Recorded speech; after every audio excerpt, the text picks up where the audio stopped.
రాష్ట్ర సమైక్యమే లక్ష్యంగా ఏర్పడిన పార్టీ జై సమైక్యాంధ్ర. నల్లారి కిరణ్ ఎంతో ఆర్భాటంగా ఏర్పాటు చేశారు. పార్టీ ఆవిర్భావం నుంచి కీ రోల్ పోషిస్తున్నారు తూర్పుగోదావరి జిల్లా నేతలు. ఎన్నికలు దగ్గర పడుతుండటంతో పార్టీ తరఫు నుంచి పోటీ చేసేందుకు అభ్యర్థులు ఆసక్తి చూపకపోవడంతో జిల్లా నేతలు దిక్కులు చూస్తున్నారు.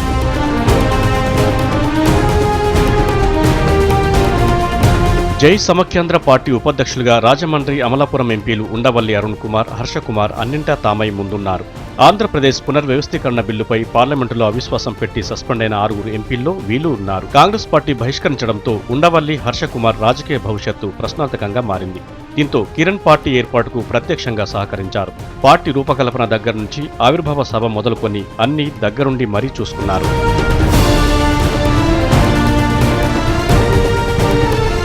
రాష్ట్ర విభజనను అడ్డుకునే సత్తా తమకు మాత్రమే ఉందని, సమైక్యాంధ్ర పార్టీని గెలిపించాలని కోరుతూ పార్టీ ఆవిర్భావ సభను రాజమండ్రిలోనే ఘనంగా నిర్వహించారు.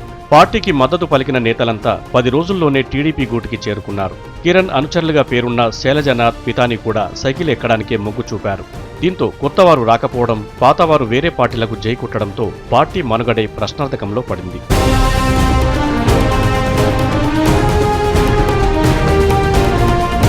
సమైక్యం కోసం ఏర్పడిన పార్టీలోనే సమైక్యత కొరవడింది. పార్టీ నేతల మధ్య కొరవడిన కోఆర్డినేషన్ పార్టీకి జనంలో అంతగా లేని రెస్పాన్స్ వెరసి నల్లారివారి పార్టీ మనుగడపై పలు అనుమానాలకు తావిస్తోంది.